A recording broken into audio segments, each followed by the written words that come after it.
So go forward. So it's a comparative study of the biblical teachings with the teachings of Sri Ramakrishna. Not only teachings, even some episodes in the Ramakrishna's life with some biblical stories. We will have a comparison to find out the common grounds in all the religions. That's what the reason for which we celebrate Christmas Eve. That Sri Ramakrishna in his life practiced the harmony of religions. All the religions he practiced and had that Catholic idea, that universal aspect of the religion was demonstrated through his life, that all the religions can lead to the same goal. So with this idea, we study the scriptures with an open mind to find that the common grounds in all the religions. So we will start with the story of Sri Ramakrishna. Go forward. What a woodcutter, a poor woodcutter, every day used to cut the firewoods. And somehow he used to meet the ends. He used to just somehow maintain his livelihood. And one day when he was cutting the wood, a brahmachari came. A brahmachari came from the deep forest, and he just told casually to this person, the woodcutter, that why are you just cutting the wood in the fringes of the forest? Go forward. Go still inside. Go forward. So after a few days, suddenly this woodcutter reflected. The brahmachari, this a recluse, he asked me to go forward. Let me give a try. So he went a bit inside the forest, and then he found actually there's a lot of sandalwoods there. And now by selling the sandalwood, he became very rich. He was quite satisfied. And then again the thought came that after all, the brahmachari have asked me not to stop, to go forward. That yes, I have now sufficient riches, but that doesn't mean I have to stop there. Why not I go still deep inside the forest? Go forward. So he went deep into the forest and he found gold mines. And then he became richer. And then he didn't stop. He went inside and he found the pearls there. So that way, the more he went deeper into the forest, the more treasures he found, and that's how he became richer and richer. So what's the message from this story? What is the message? That even in our life, we should not take the milestone as the final goal. That we reach some milestone in our spiritual journey, even in our worldly journey, and we sometimes feel satisfied that where we are. But the scripture says, go forward. Now to go forward, there are certain criteria, certain factors. So that's the comparative study we will do with all the factors which enables us to go forward. So how to go forward? So first is to hold on to our dreams. It's very important. The one who has no dream, no visions, shall perish. Always we should have dream. There should be a dream in life. Because as a human being, that's the uniqueness. We built everything twice. First creation is in imagination, and the second creation happens materially. Even when we are going to construct a building, first we have to prepare the blueprint. The bricks are not there, the cement is not there, nothing has come, no material has come. From my thought, the blueprint has been prepared, that's the first creation, and then comes the second creation. So this dream speaks of our blueprint. So we find even in the Bible, there's a story that the King David had a great dream to build a temple for the Lord on the top of Jerusalem's Mount Moriah. So now, for centuries, Israel had worshipped at the tattered remnants of a turbuncle. It was just a tent. In the tent, from the Moses' time, it was there, and they were satisfied. Just in the tent, they used to worship. Now, King David had this dream to create a huge temple. And then he dreamed of this permanent place to worship God. He began to imagine a beautiful temple. So with a dream, the journey starts. We will find the entire Ramakrishna tradition, that Ramakrishna came already in a prepared ground. Rani Rashmani was the gardener. As per the divine will, she prepared the garden in which the flower named Ramakrishna blossomed. What's that garden? The temple of Dakshineshwar. And that also is a product of a dream.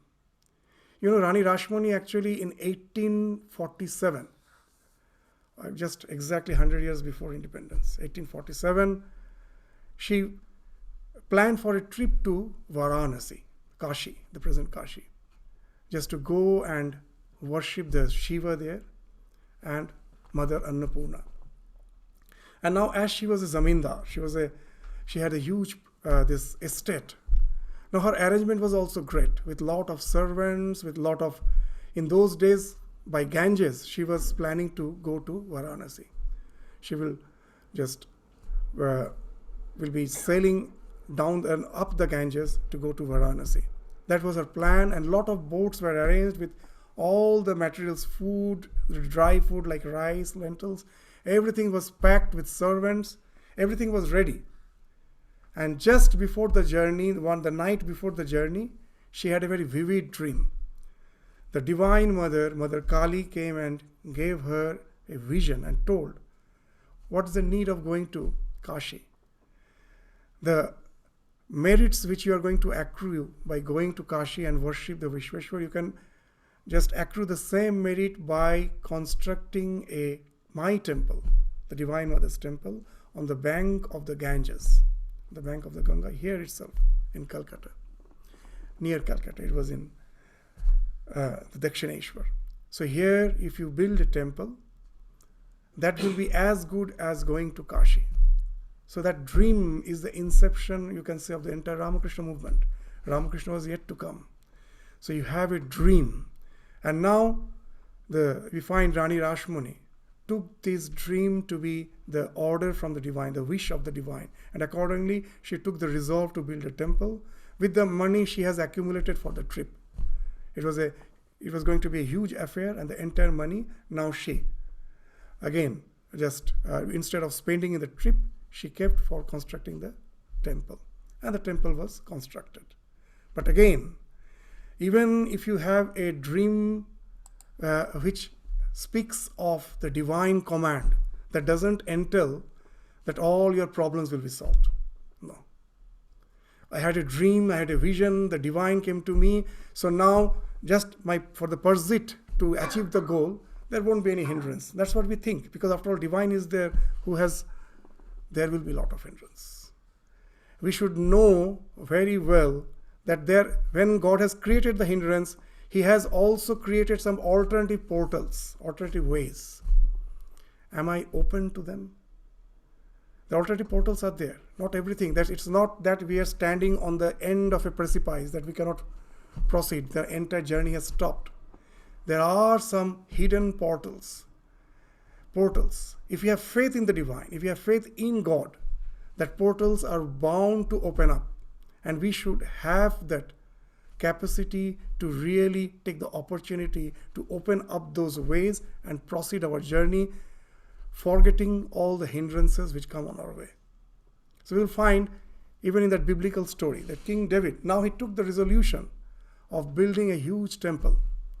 But then God came in his vision and told, not you. You cannot build the temple, because you, being a man of war and blood, shed blood, that your hands are stained with blood, you cannot build a temple. And he gives a hint that it is your son who is entitled to build the temple. So now, for most of us, the ego will come into factor. Even when the God comes and says, the ego will come into factor. It is I who was going to build the temple. It is I who have to go and do everything. And then we despair. Oh, I cannot do it. How can it be? But we find that David was humble enough, the King David was humble enough to accept the divine order, and he prepared his son Solomon, to prepare the temple which he envisioned. So he delegated. He never just allowed the ego to come into the picture. He was humble enough to take the divine dispensation as something true, and he ordained his son. He just delegated the responsibility to his son, who was pure, who was capable, and it is Solomon, through him, that huge temple was built. We will find same thing. The hindrance was there for Rani Rashmani. She got the vision, but when the temple was already built, it was about to be consecrated on the Snan Yatra Day in 1855. In 1855, 31st May, it was a holy special day of Snan Yatra, a holy occasion. So everything was fixed. And now we know that Orthodox society, the Brahmins of that society, they raise their voice. No. If you consecrate the temple, no one is going to, we all will boycott. No one is going to visit that temple, have the, to pay their oblations to the divine. No one will go. Why? Because in those days, there's a stratification of castes. You belong to the low caste. If you have to offer something to the divine, it has to be, the temple has to be someone, this property should be of a Brahmin. You cannot offer. If it is your temple, you cannot offer to the Divine Mother. Now, Rani Rashmani felt from the bottom of her heart that it is devotion and devotion alone which God sees. But at the same time, society is there with all its stratifications, cruel stratifications. And you cannot simply oppose it. You cannot simply just say, I want to obey, because the society will boycott you. Some way has to be found out. So now Rani Rashmani, what she did, she sent letters to all the Brahmins. Okay, I understand that I cannot offer to the Divine Mother any sort of offering as I belong to the low caste. What's the way out? This huge temple has been constructed. So no Brahmins came out with any suggestion. They were silent. There was some cruel intentions that after all, with all this, most probably there won't be any worship. And then we find Ramakrishna's elder brother, Ramkumar, came with a wonderful suggestion. He replied. He also got one of those letters, and he replied that if you donate this temple to some Brahmin and you remain as a trustee, then this temple becomes the property of the Brahmin, or you can make a trust of Brahmins, and you also being a member of that, you be a trust, and then this temple belongs to the Brahmin, and then all so-called the social injunctions. It's not religious injunction, it's a social injunction that won't be transgressed. So that's an alternative.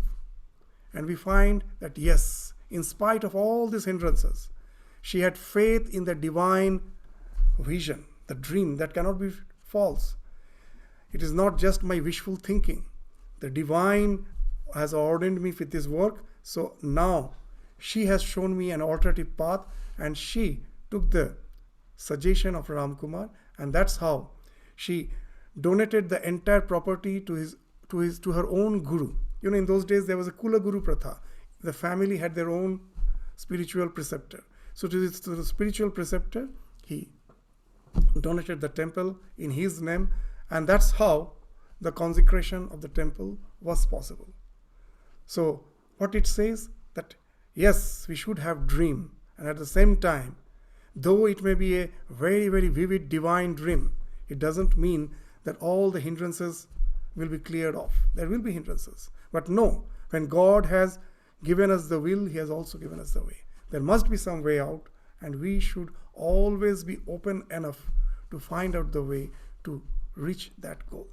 So now, what's the third factor for going forward? First, we should have a dream, and then even if the hindrance is there, we should find out some alternative means to reach our goal. We shouldn't get stuck up there. Third comes prayer. That earnest prayer from the bottom of our heart. Sri Ramakrishna used to say a very interesting thing, that the ears of God is very sensitive. He can even hear the anklets in the ants' legs. পিঁপড়ের পায়ের নুপুরের ধ্বনি তিনি শুনতে পান। তিনি ভীষণ কান খড়কে। His Bengali, there's a colloquial Bengali, kaan khorke, very sensitive ears. So if you have an earnest prayer, know it for certain, the God will order, everything is God's. The entire nature, God will order the entire nature so as to conspire to make your dream successful, fulfilled. Prayer is very important. You find that there is so when we pray, God directs the entire nature to conspire so as to materialize our prayer.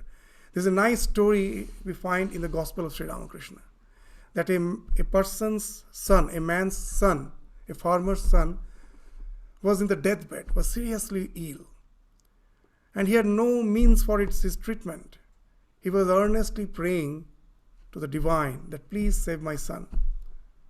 And then he heard the divine voice that you have to arrange for some medicine. What's that arrangement? That when the Swati nakshatra, a particular star, is on the ascendant, is on the sky, that's Swati. The star's name is Swati, and that's the time when it rains. When the Swati star is on the ascendant, and then it rains, and that rain is to be diluted by the venom of a very poisonous snake, of the cobra, and that you have to feed to this person, and then he will be cured. Now how is it possible? Now this man was earnestly praying, and then he saw that when he saw that was the time when Swati star was visible. So he thought already the Swati star is there. Then let me pray. But the sky was clear. He was praying, and suddenly there was cloud, and it started raining. And then he thought that God has most probably some way to fulfill my desire. Then he started proceeding towards the forest. And then he suddenly saw a skull of a human being, that there's a dead body, a skull, some lying there, and the rain water was filling in it. It was just lying inverted, and it was getting filled by the rain water. And from nowhere, suddenly he saw a snake crawling, coming near that skull. And it was about to come near the skull. And when it was about to come near the skull, the man noticed that why the snake was coming near the skull? Because some frog was hopping. It was hopping, and it was also approaching the skull, most probably to drink the water, which has already accumulated there. And the snake was seethingly just proceeding, was waiting for the moment to just go and get hold of the frog. Now when the frog was just about to sip the water, it noticed that there is a snake. When the snake already just pounced on it just spread its fang, the frog was quick enough to jump. It jumped, and the snake's fang missed. This entire venom fell inside the skull, which already was filled with rainwater. And this man was delighted. See, so many factors came together. So many factors. It was not possible in any way. The prayer that we will find in our life, that to achieve certain goals, sometimes we need so many factors to be feasible. Don't lose your heart. You take the first step, proceed. That as the man took the step, he proceeded. He had the belief, he proceeded. And one by one, the nature conspired to make his dream successful, a dream fulfilled. So the nature will conspire. You will find the circumstances are becoming favorable. Have the courage to take the risk. Have faith in yourself. Have faith in the divine. And take the first step. Know it for certain that always, as long as we don't take the step, the future always seems to be full of danger, peril. But the moment you start taking step, and when the future becomes the present, you will find that all the things which I was thinking of the future, it never happened. When I reach that state, I find that so many factors has came to my favor. The only thing I had to do, with faith, I have to take the first step. Once you take, all the things will come into your favor and make your dream possible. Have that strong dream and start proceeding. That's the story, a wonderful story. We'll find the similar story in Bible. They say there's a person called Nehemiah. He was a Jewish official. He served a Persian king in the city of Susa. Some city of Susa, he was the king there. And thus Nehemiah's dream was to return to the ruined Jerusalem, which was destroyed by the Babylonians. The Babylonians destroyed that city. He wanted to go and resurrect it, resurrect the walls. But at the same time, he was just a servant of this Persian king. How can he go there? He won't be released. So now he started praying earnestly. And one day when he was serving the king, he appeared to be this person, as he had this tremendous desire to go to Jerusalem to resurrect the ruined city again. But as it was not possible, so naturally he was a bit depressed. And the king noticed that he's a bit depressed. And the king's law was that in his presence, all should be jovial. No one should be morose. That was something for which, if you are morose, you are sad. That was something, a big offense. For that, the capital punishment was there. You will be sentenced. You will have a life sentence. So now the king noticed that he's a bit depressed, and he asked that, why are you depressed? Now Nehemiah was really frantic, because he knew that once the king has asked why you are depressed, means the next thing is, I'm going to be punished. So now he earnestly again prayed to the divine, to God, and told the truth. See, in my heart, from such a long time, I have the desire to go to Jerusalem and resurrect the city. That's the city which has been destroyed by the Babylonians. I want to resurrect it. Somehow, instead of getting angry, the king was pleased. He told, I will help you. I will release you. Not only that, I will help you, give you sufficient financial aid to help you to resurrect the city. So just see that the prayer helped him even to go beyond the king's, the so-called laws. He himself broke his own laws, as if God has worked through him and helped him to materialize his dream. So always have that idea that we have to pray earnestly. The prayer makes our dream fulfilled. We find again in the life of even Ramakrishna. You know that in the Dakshineshwar temple, apart from Mother Kali's temple, there is a temple of Radhakanta. Krishna's temple is there. And the priest of Radhakanta, of Krishna, the priest of Krishna, one day was a bit careless while carrying the image of Krishna. He somehow tripped and the image fell from his hand and its leg was broken. Now, the Rani Rashmani asked the so-called scholars, the Pandits, that what's the way out? What's the solution? The leg of the deity is broken. So they all told, you have to simply submerge it in the Ganges, immerse it in the Ganges, throw it in the Ganges, and install a new image. Now, Rani Rashmani was a devotee. You know, that we may see a passerby may see a stone image, but a devotee sees the living God there. And just to throw it in the Ganges, it somehow Rani Rashmani found that he never got that response from within his heart. That how can I throw this image? Already I have started feeling love for the divine in this form. So when she got no answer from the Pandit, satisfactory answer, at last she asked Ramakrishna. Just see the earnest prayer, how it finds out a way.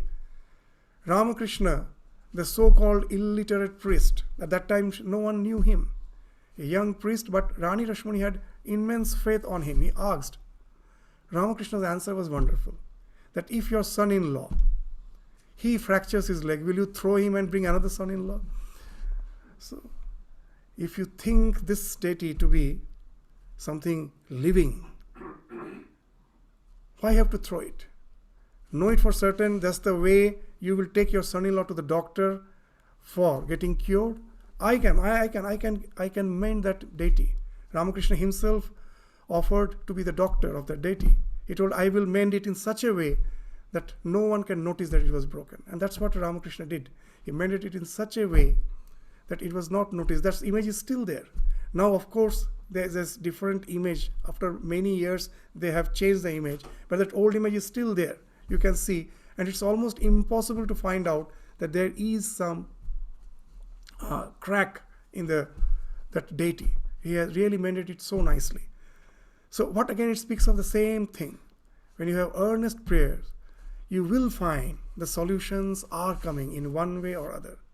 So have your dream and know it for certain. If it is intense, God is there to help you out by materializing all the factors which are needed to fulfill your dream. And then to go forward, that was our discussion. The 3 factors we spoke of. That first is dream. We have to go try to find out a way even when there's a hindrance. Third is the prayer. And fourth is always keep your priorities in view. What are the priorities? So many things, so many distractions are there. In our life, the distractions sometimes submerges us. We get confused with so many smaller responsibilities. But if you know always to keep your priority in your mind, know it for certain, that will help you to proceed towards the goal. So there's a wonderful story in the Bible. There's a wonderful story, the Jesus story. Jesus was like Ramakrishna. Jesus also taught with the help of simple parables. There's a parable of the sower. A farmer went out to sow his seed. It's a wonderful parable. And he was scattering the seeds. And some fell along the path, and the birds came and ate it up. Some fell on rocky places where it did not have much soil. It sprang up quickly because the soil was shallow. But then the sun came up, the plants were scorched, and they withered because they had no root. Other seeds fell among thorns, and when these thorns grew, they choked the plant. And then remaining, still other seed fell on good soil, where it produced a crop, not only a crop, 100, 60 or 30 times what was sown. What you sow, about 100 times more it came. So whoever has ears, let them hear. So this is something very, very direct message of Jesus. That if you scatter your energy in very diversive ways, not only diversive ways, even our doubts, will I achieve? Our fear, our doubts, that doesn't even allow us to take the first step. They also are distractions. So if you can go beyond all those distractions and keep your priority intact, then you know it for certain, then whatever endeavor you give, you will get thousandfold from that. You will find your endeavor was nothing. The result you got was thousandfold. Those who get established in life, they all are humble enough to realize that fact.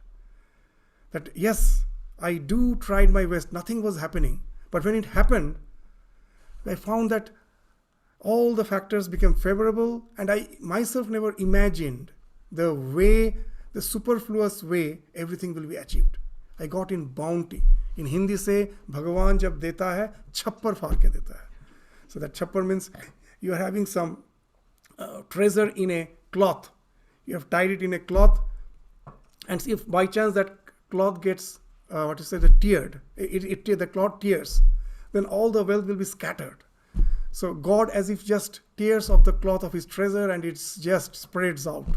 So when he gives that way. That's the saying in Hindi. So have that faith, proceed, know it for certain that if you have that focus, you're not get worried by the distractions. As Buddha also says the same thing. Be like a rhinoceros. When the rhinoceros is running, it runs straight. It can never deviate. That's why they say that when rhinoceros is chasing you, the way to save yourself is just to go on the side. Because the rhinoceros with that huge, that inertia of its motion, because of the tremendous weight, it cannot immediately take a turn. It will just go straight. So Buddha is saying that in your spiritual life, be like that. That have the goal, be focused, don't get distracted. So this parable teaches us, if we are not careful, then we can get caught up in the superfluous stuff of the world. Now, we will find a very simple story in the life of Ramakrishna, very interesting story. Ramakrishna is a young priest of Dakshineshwar, and Rani Rashmani is the zamindar, almost like a queen she is. And it is her temple where one day she came to witness the worship of the mother Kali. Ramakrishna was worshipping and he was singing with full devotion. And Rani was just sitting by the side of Ramakrishna as if listening to the devotional songs of Ramakrishna. But Ramakrishna could scan the mind. He has the capacity to scan the mind of each and every being. Suddenly, Ramakrishna felt that the Rani is distracted. Not only distracted, he read the mind. He found what actually was the distraction. She was thinking of some lawsuit. And suddenly, our Ramakrishna couldn't keep his temper. He turned around and slapped Rani Rashmani and told, just sitting here in front of the divine, you're thinking of lawsuit. So that's the idea. That's to keep your priorities. That I came here for what purpose? That this lawsuit, everything is disturbing me to forget the world and to be with the divine. That's why I came to the temple. But I came just physically. In my mind, the same things are there. I still remember when I was in Arunachal Pradesh, Narottam Nagar. And it was a tribal belt, and I was looking after the students of that tribal belt. They were all first generation students, and it's a big challenge to always be with those students was a big challenge. Lot of problems were there. And one day, one senior monk came. He found that I was a bit morose, depressed because of all those challenges which I have to face. So he told, okay, in this weekend, on Sunday, be a bit free. So this is a nice place. If you go to Narottam Nagar, it's really scenic. There's a mountain on the one side and the two rivers coming down from the mountains. That's our boundary. One side is the mountain and the two rivers. There is no need for boundary wall. It's 250 acres land. Wonderful, very scenic. And our campus is just located in a very restricted area. Rest all is forest. So he told, come, let's go into the forest and just sit near the side of one of the streams. It was a wonderful place. Weather was nice, scenic. I sat with the Swami for some time. Cool breeze was blowing, very nice. And then suddenly I started relating all the problems which I had. And then the Swami silently told, well, I brought you here just because to forget those problems, isn't it? And that's what we do. So with our mind, we are always there. So know your priority, be focused. And that's the thing we find Sri Ramakrishna is saying here. So the question is, if we have to narrow things down, if we have to have that focus, then what should be our priority? So first, we should begin with our love for God. Just now in that guided meditation, that line of the biblical line came. Jesus is saying, love thy Lord your God with all your heart, with all your soul, with all your mind. So this is the first thing, that have that faith in the divine, that he can make the lame climb the mountain. Panghum langhayate girim, mukam karati vachalam. He can make the dumb speak, give speech. He can do anything. Have that faith. When you have that faith within, tremendous energy you get. With that faith, Hanuman jumped over the ocean. So with that faith, so have that faith, that love the Lord, the God with all thy heart, with all your soul. Sri Ramakrishna's words you can compare. He used to say very nicely that to love God is the be-all and end-all of our human existence, but we have our responsibilities, or all the family responsibilities. So he says, as long as the responsibilities are there, hold on to God with one hand, and with the other hand, take care of responsibilities. And when your responsibilities are no more there, you have been relieved from them, with both the hands, hold on to the Lord. Sri Ramakrishna was a master of parables. One day he was returning. This parable we related so many times. He was returning from a Brahmo Samaj prayer to Dakshineshwar, and on the way there was the house of his physician, the Kaviraj. The physician was supposed to give some medicine to Sri Ramakrishna, but he forgot. Most probably he was busy with some other duties, so he couldn't give that medicine to Ramakrishna. Now, as Ramakrishna was passing by the house of the physician, he asked the horse carriage to be stopped and asked his nephew, who was accompanying him, to go and get the medicine from the Kaviraj. And now the cabman knew it will take some time, because in those days, the medicine has to be prepared. It's not that like to nowadays patent medicine, you go and simply, like in the form of tablet, it is delivered. It has to be prepared. So it will take some time. So the author of the gospel, he has related so many things in the gospel, but some things are not in the gospel. It is in another reminiscences of this Master Mahashaya. In that it is mentioned. A very, very interesting story. The Master Mahashaya, he was with Ramakrishna. Now, the cabman, seeing that it will take some time, he immediately got down and removed the buckle from the horse's neck. And the horse immediately went to the side of the road, and there was some grass, and it started nibbling on the grass. And Ramakrishna, the master of example, he immediately told Master Mahashaya, just see, we are all buckled up with the responsibilities of our life. We are all buckled up. Now and then we are released. Don't forget to nibble. Go and nibble on the grass. That God is the be-all and end-all of our existence. Don't forget it. Go and nibble. So that's the thing, that don't forget your priorities. Just that love of God is the first priority, and then the next priority is, you shall love your neighbors as yourself. That's the word of the Bible. Love your neighbors as yourself. So this is very important. That's the basic idea again behind the Ramakrishna's teaching. Shiva Jnane Jiva Seva. See the Lord in each and every being and not help him. With the idea of help, what happens? I think I am great. The one who is helped is small. That ego factor again comes into picture. I am giving. So Ramakrishna's message, Swami Vivekananda is delivering in that poetic word. The giver should kneel down. And in the pedestal, the one who is accepting the gift, he should be on the pedestal. The giver should kneel down and say, "Oh Lord, you have came in front of me in this form, in the form of a poor man, in the form of an uneducated person. In whatever way I can serve you, I serve you from my worshipful attitude. Not that I am something great, I am helping. With an idea of worship, you are helping. So it is a worship. It is not just simply helping. It's not an humanitarian activity. It is the worship. With that, you have to help the other person. Shiva Jnane Jiva Seva. So love thy neighbors as yourself. And that's the fifth thing. This now that we have to prioritize, and very important thing, you should love your neighbors as yourself. Sometimes this is very important. We forget that as yourself.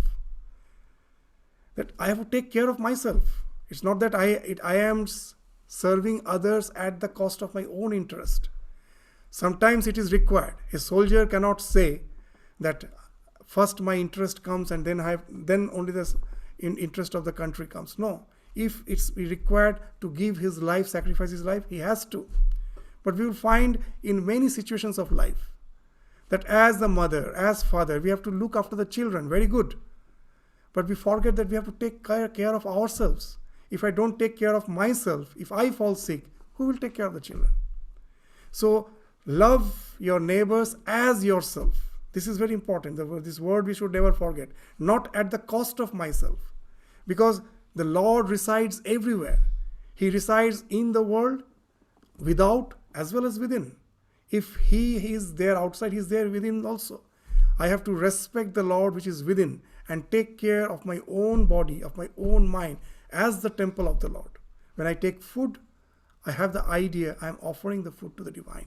Whatever I am doing for the sake of the divine. It is only the change of your attitude, not what you are doing. That speaks of spirituality. So That's the message which we came from the Bible, and we find that almost we can compare it with the words of our Vedanta of Ramakrishna. The last factor which we will discuss today, that to go forward, always to move forward, what is required, that faith should enable us to take risk. That if we have faith, then we should be able to take risk. Because if I fear, then it speaks I don't have faith. This faith and fear cannot go together. So there's a wonderful story that's when you entered, in our dining hall, that picture is there. That speaks of that wonderful faith, which speaks of taking risk. One day, all the disciples, the apostles of Jesus were waiting. They were all fishermen. They were fishing, and Jesus was preaching in some nearby village, and they were fishing. Now the fishing was over, and they were waiting for Jesus to return. So it was almost the dusk. Jesus was yet to return, and they were waiting. And then suddenly, and they were bit in the deep waters of the ocean. And then they suddenly saw someone like Jesus is walking over the water. They thought it must be some evil spirit who took the form of Jesus. So they were afraid. They just shouted, "Who are you?" He told, "I'm Jesus. I'm your Lord." And then they told, "How can it be that you are walking on water?" And Jesus told, You can also walk." No one believed. Only one of them, Peter believed. So he, believing in his, having faith in the words of Jesus, he got down from the boat, and he found that he's really walking. He's walking over the water. And then suddenly the thought came, how is it possible? The moment that thought came, how is it possible? He started drowning. The moment that thought came, how is it possible? He started drowning. And then Jesus came running and got hold of Peter, saying, "You man of little faith." Very little faith. That your faith allowed you to come out of water, but it's so little. Again, you started doubting, "You man of little faith." So the similar story is, if you find that in the gospel, Sri Ramakrishna is relating. That's how wonderful that faith should enable us to take risk. That a pandit, a scholar, who is to teach a batch of students, and when he used to teach the students, that's the time the milkmaid used to come, crossing the river. Crossing the river from the village on the other side of the river, she used to come, the milkmaid used to come to just deliver the milk. And now and then she would miss the boat, or the boat was a bit delayed. So either she missed the boat and she had to take the next ferry, or the boat itself was delayed, and that's how she used to get delayed now and then. So one day the scholar asked, the pandit asked, the teacher asked, "Why don't you come in time? Why you get delayed?" And then she told, "It is because the ferry was not in time, or I missed the ferry." And then the scholar, now he is a Bhagavat Pandit of Bhagavat, where it is mentioned, in the Bhagavatam it is mentioned that by taking the Lord's name you can cross across the ocean of this samsara, of this world. What to speak of just a small river. So the Pandit was just taunting, just this milkmaid told, casually, that by taking the Lord's name, everyone can cross the ocean of life, and you cannot cross this river. This simple thing. And from the next day, the milkmaid was coming in time. And suddenly this scholar, Pandit, noticed that now she is coming in time. And now he asked, "How come that you are now always coming in time?" And he told, "It's only you who gave that advice. By taking the Lord's name, you can cross what to speak of this life, even what to speak of this river, even the life you can cross by taking God's name." The Pandit never believed. He thought, how is it possible? Is it possible? He told, I want to see that what you are doing. So he went along with the milkmaid by the bank of the river and asked the milkmaid, "Well, taking the Lord's name, cross the river?" So he started taking the Lord's name. He was walking over the waters. And this milkmaid then asked the Pandit, "You can also come." And now the Pandit was wearing the dhoti. So he pulled up the dhoti and started and just proceeded the first step on his river after pulling the dhoti bit to his knees. And he was drowning. And this simple milkmaid told, "How that you will take the name of the Lord at the same time you are raising the dhoti?" So that means you have no faith. Why should you raise the dhoti to your knees? You have the idea that it is going to get drenched. So that speaks you have no faith. Have faith. With faith, impossible is possible. Throughout the life, you will find that Swamiji used to say, faith, faith, faith in yourself, faith in God. If you have faith in all the 33 million gods and in all the gods which the foreigners have brought in your midst and still have no faith in yourself, there is no salvation for you. So why faith in yourself? Because all the faculties which I have, I should be humble enough to accept that it's not mine. I never came with a mind which was vacant. No one came with a tabula rasa, and that's what they say. The intelligence, all these emotions, everything was there. When we are born in a particular circumstances, all the circumstances help to manifest which is already within. So that's why Swami used to say education is the manifestation of perfection already within you. So all the things are already a gift of God. The kindness, my intelligence, everything is a gift of God. It is already with me. I have to have faith in myself. Why? Because God has already given me so many faculties. Now if I don't have faith in myself, my condition also will be like that, raising the dhoti. So have faith in yourself. If you don't have faith in yourself and have faith in all the gods and goddesses and all the gods which the foreigners have brought in your midst, that Swamiji is saying to the Indians that time, the 33 million gods and the gods which the foreigners have brought in their midst, you have faith in all of them. You will go and find in Indian house, there will be an altar. And now you don't know to whom to pray. It's just like a supermarket, that's you get confused what to buy. Now whom to pray? So many gods. You have so many gods, but at last you have no faith in yourself. You have faith. There are so many gods, but at last you have no faith in yourself. There is no salvation for you. There's a wonderful story which we relate, that a very devout person, he had a wonderful image of Krishna. He will always be worshipping that image of Krishna. He will keep that image by his side. And one day at the dead of night, the village where he used to stay, there was a river. And there was a mud dam by the side of the river. And it was heavily raining, and the water was, there was in torrents, it was flowing through the river. And the pressure, the mud wall couldn't withstand. It cracked in a few places. And the water started just flooding the entire village. It started flooding. And it was in the dead of night. So those who noticed, they come running and just woke up the entire village. Immediately vacate the village. In no time it will be flooded. So all were running with whatever essential things they could carry. They started running. This man, he just got hold of the Krishna, this image fit, and he was praying, "Oh God, save me." They all told, "Run. Well, don't bother about me. I know my God will save me. Krishna will save me." So all were running. Now, after some time, what happened? In the village, there are some this small infants, children. There are old person, those who are not fast enough to run.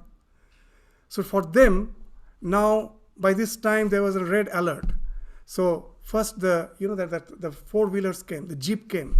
The four-wheelers came to carry all those persons, because still the four-wheelers can drive because the water was not that high. So those who were remaining, they got up. They asked this man. He was having that faith. "No, don't bother about me. God will save me. My Krishna will save me." So the jeep went off. Still few persons were remaining. The water level went still high. Now no more four-wheelers. Now all the boats came. The speedboat came. So the speedboat came. Who all were remaining, they were picking them up. So almost the entire village was vacated. But this man was still there, worshipping his Krishna with a full faith. He had that faith that Krishna will save me. Don't bother about me. And then it was the neck-deep water. Almost the entire village has been vacated. Now only to save this person, a helicopter came and threw a rope. Get hold of it. "No, don't bother about me." Still he was saying the same thing. And at last, he never resorted to any help, and he was carried away by the flood water. He was drowned and died. But after all, he was a devout person. He went to Golaka. He went to the Krishna's place, Golaka, but he was very, very annoyed that you didn't save me. I was so earnestly praying, but you didn't save me. And then the Krishna told, very nice, that, "See, it is just to save you. It is I who arrange that four-wheelers. I arrange the speedboat, the helicopter. It's I who arranged. It is, after all the good intentions which you have, it is the Lord sitting in your heart who is impelling you. It is I who arranged. But you availed nothing. So if you don't have faith in yourself, because God has already given us all the things, all the good qualities, it's not yours. It is something which is already within you. And you don't use them, then even God cannot help you. That's the idea. So that's the idea, even that faith enables us to take risk. This is the word enthusiasm in English. It's a Greek word. It came from, if you break this word into two words, in theos. Enthusiasm came from in theos. In means within, and theos means God. The one who has enthusiasm, in theos, one who is aware of the fact that God is residing within me. I have the capacity to do anything and everything. It is He who will work through me. I am just an instrument. I just have to take the first step, the risk. And that's the thing which the Bible is also saying. The word enthusiasm, in English they say that nowadays, that to find out the philosophy of any culture, study the language. In the language, the philosophy is hidden. Just the words. Within the words, you will find that philosophy. What a wonderful word, enthusiasm. In theos, ism. The one, ism means the belief. One who has the belief, one who has the faith that God is within me. The theos is the God, is within. He has tremendous strength. He knows nothing can stop me. By the God's grace, I can do anything and everything. Like Hanuman, I can jump over the ocean. Just reduce your ego and allow the God to take its place. The word Hanuman also means that. Hana, mana is Hanuman. As we are speaking, in the language you will find the philosophy. Hana, mana. Mana is the ego. Hana, one who has killed that ego. He is Hanuman. Hana, mana. Hanuman. So, Sri Ramakrishna used to break the word manush in his own way. Man plus hush is manush. His last blessing to all of us, Tomade Chaitanya. This 1st January, that Kalpataru, this just a few days later, we are going to celebrate. That's the thing he actually blessed all. Tomade Chaitanya hok. That Chaitanya, be enlightened. What's that enlightenment means? To know your own uniqueness. Man hush. Man in Sanskrit means values. That we have certain values which no other creature has. As Swami Vivekananda used to say that God resides in everyone, but human being is the Taj Mahal of all temples. If each and every being is a temple, human being is the Taj Mahal of all temples. There is certain uniqueness. If you are not aware of that uniqueness, which God has given you, and you use them with full faith, and that faith enables you to take the risk, how can you proceed? So have that enthusiasm within, and that will enable us to be illumined, be enlightened. So let we be enlightened with the words, with the perennial wisdom of the words of Jesus, of the Bible, of Ramakrishna. Like a honeybee, Madhukara. So we have to be all spiritual bees, The bee, its honey, we don't know from where it came. So many flowers it has sat. At last, it collected the nectar from so many flowers at last to make that honey. So all these spiritual traditions are like the flowers. We have to be the spiritual bee to collect the nectar from each and every flower to create the honey of your life. And that speaks of the enlightenment. That speaks of reaching the goal. That speaks of crossing all the milestones to at last to be one with divine. May the Lord bless us. May Jesus bless us. May Ramakrishna bless us in our way to achieve that fine spiritual goal. Be our earnest prayer on this special day. With this, we stop our discussion today. Thank you all. Namaskar.